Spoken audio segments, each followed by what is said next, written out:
question.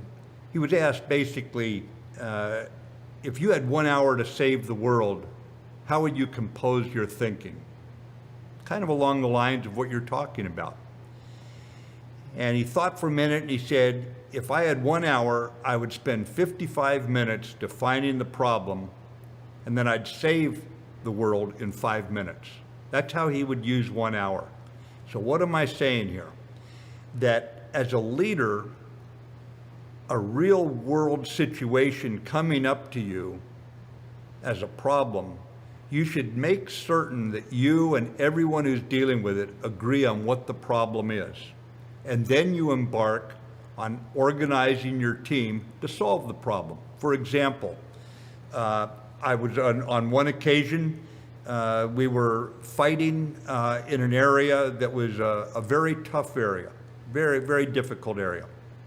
And what I had to do was decide where I was going to take risk by pulling troops away from certain units and reducing how strong those units were in order to have enough troops to do what was at that point our main effort, the primary job we had, the big mission.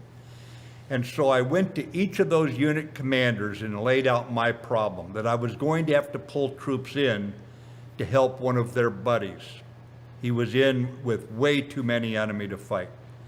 And as I did that, each of them came up, of these other commanders, came up and said, well, I can give you this many, and I can do this for you, and I can give you my tanks. And little by little, I had them tell me what they could do to help me solve my problem. And why was this important? Because each of them was going to be still dealing with hard fighting.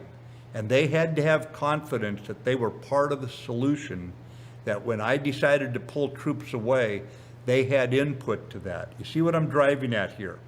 So that's a real world example of when problem solving has got to be collaborative.